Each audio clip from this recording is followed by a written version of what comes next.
Stan Rodriguez. I'm a Ipai Kumeyaay from the Santa Isabel Band of the Ipai Nation. Santa Isabel is a reservation here in San Diego County, close to Julian. I'm on tribal council. I'm a legislator for my tribe. I'm also a veteran, United States Navy veteran, a Desert Storm vet. I was a sonar technician in the Navy, and during Desert Storm I was visit boarding search and seizure. And today here to and I also teach here at Cal State San Marcos. I'm a doctoral candidate finishing my doctorate, and also come over here to teach some of our culture. So today what I'm teaching the students here is how to make what we call a hakwin. And a hakwin is an acorn storage basket. We're getting close to October, and October, November, that's when the acorns start falling. This is one of our main crops that we have. So this is a time when families go out, and we all go out together on the weekends, and we harvest acorns, and a lot of good times to spend together, tell stories, and just being together. Just reaffirming our ties to this land. And the hakwin, or the acorn storage basket, is a big part of that. I learned how to do this, make these storage baskets, from my cousin. Her name's Bonnie Osuna. She's also a legislator at San Isabel. She's the speaker of the legislative branch, so she's the head of our branch of tribal government. And she was raised in a traditional way. She also speaks the language. And this hakwin, or this acorn storage baskets, they're pretty big. They store a lot of acorns. So she told me that most baskets women will do, but these baskets, a man, they prefer men to make them because they're so big, and there's a lot of twisting that goes on. So it takes some time to make something like this. So by her teaching me, one of the things with that is that knowledge isn't supposed to be just kept with one family. It's something to be shared about. This is something we all did. So it's not only just the Ipai Kumeyaay that made these, also the Luceños, Cahuillas, Serranos, all the different groups out here. So, and that's what we have here today. So it's nice to come out here and teach the people here part of what's their own culture. And as they learn, they gain proficiency with it, and hopefully they take that home and use that, and revitalize, revive some of the practices that many people have forgotten. This hakwin, or acorn storage basket, is made out of willow. The willow's gathered about this time, June, May, June, July, August, September. And this one, it has a lot of leaves on it. And the reason why we use willow is because it has natural salicylic acid. Basically what that means is it has aspirin in it. And that aspirin is bitter. So it's a natural bug repellent, and it repels rodents. So what happens is when we store the acorns there, bugs may try to get in it, but it leaves a bad taste in their mouth. So these are baskets that we make for our people, and the willow is an important tree for us. We not only use it to make these storage baskets, we also use it as a medicine. Like I said, it has a natural aspirin to it, so we boil the bark, and if somebody has a headache, they can drink that as a tea. And the bark itself, we can peel the bark and process that and use that to make willow bark skirts for the women. Women use that. We also use that for the backings for our cradle boards. And the limbs, we can also use that when we harvest that. We can make bows for it. It's a good young person's bow. At close range, it could take down a deer, but it's a good bow to practice on. So we get a lot of different things from the willow tree. Also, from the willow tree, what we do is we will burn it in the wintertime. We will burn groves of the trees down by the arroyos. The reason for that is it's called a soft burn, and what it does is it takes away infestations of parasites, things like that. And in the springtime, because it doesn't kill the roots, in the springtime, what happens is straight shoots come up. And those straight shoots, we can use those to make our awa, which are our ceremonial houses or houses that we use traditionally to live in. Milquin, Neto Frankie Murillo, Nekin Tangi Navish. We're the Torres Martinez Bird Singers. My name is Frankie Murillo and I am from the East.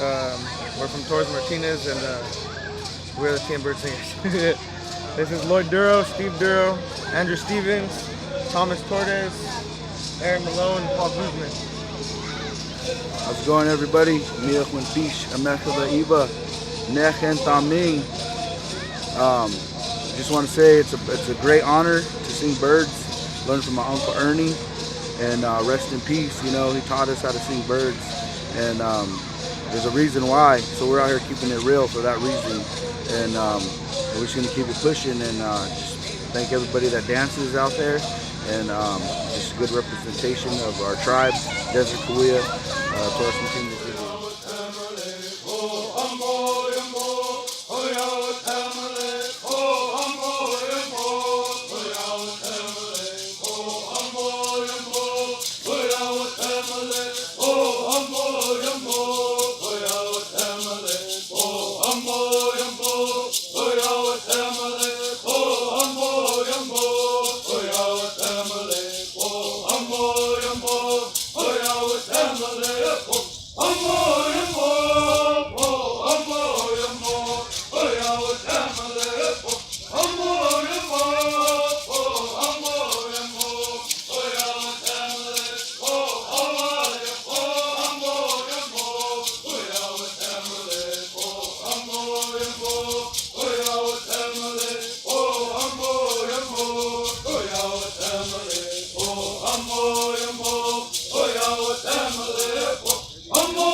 My name is Laureen Sisquak, and I'm a enrolled member of the Fort Sill Apache Tribe of Oklahoma and a descendant of Mountain Cahuilla and also Donna Atom.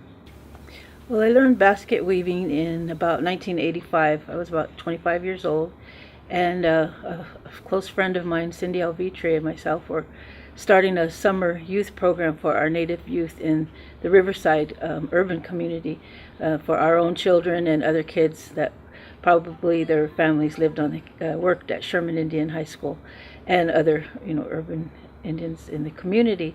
And we knew there wasn't a good source of passing on culture, traditions, things like that going on, and we wanted to pass on some of the things that helped us in our lives and that we felt were important. So we started this Mother Earth Clan summer program. But neither of us knew how to do baskets. We knew about them, we knew the plants, but weren't too sure about making them. So we were looking for a basket weaver teacher, and we sought out Donna Largo. She's a Mountain Cahuilla woman who was known for basket weaving, and so we asked her if she could come teach, and she wasn't available. So luckily that weekend before our program started, Donna was at a campout that I was at for Indian Health, the Indian Health campout up in the mountains on Santa Rosa Reservation, and she was teaching baskets that day. And so I was able to take a class from her, but it wasn't our traditional baskets, it was the round reed wicker style baskets that we teach also, and Donna was teaching that, and so I took the class, and that next Monday I tried to remember and taught it to the kids, and so it was just kind of a crash course, and then all of a sudden started teaching it, and we became pretty good at it and just started teaching it that way. But it kind of planted the seeds to want to know about our traditional baskets more. I knew we used juncus and deergrass and yucca and sumac and those plants, but I didn't know how to prepare them or how to make a basket, our traditional style, Cahuilla or Southern California style. So a few years later, that was in '85, so it was in 1991 that I received a scholarship along with 3 other girls of Cahuilla descent to take one of Donna's week-long classes on Cahuilla basketry, and this was up at Idlewild Arts. So that's where learning our traditional baskets happened. And we were fortunate enough to also be taught by another weaver that was working with her, and that was Rosalie Valencia. And Rosalie and my grandfather are related, and then Donna's husband and my grandfather on our Cahuilla side are related. So it was good for me. I felt, even though it wasn't learning from your, immediate family, it was a distant family, but that I didn't grow up with. I didn't grow up knowing them or anything, but I felt blessed to learn that. And that also started the basket weaving in my life, and on that level of the traditional baskets, because as part of receiving the scholarship, we all agreed that we would pass this on, what we learned, and help with any types of gatherings or her other classes and things like that. So we became assistants, helping with that, and that went on for many years. And we also immediately became teachers of that sort, or assisting in that. And eventually, by the year 2000, Donna had asked us to form an organization to support our Southern California basket weavers, and it was called Nejotem. And we formed that organization and started having weekend campouts and gatherings. And our first one was in the fall of 2000. It was up in the San Jacinto Mountains, and it was beautiful. It was, people coming together from all the different tribes of Southern California. The one that we're trying to make, because you're using the same materials, but you use different colors to make designs if you want. Sometimes you use this one the same, but some people, they like to do designs, but we're not making basket caps. And how you wear a basket cap is like this, and I have another one, that's this one, and this one has black on the top instead of this color, and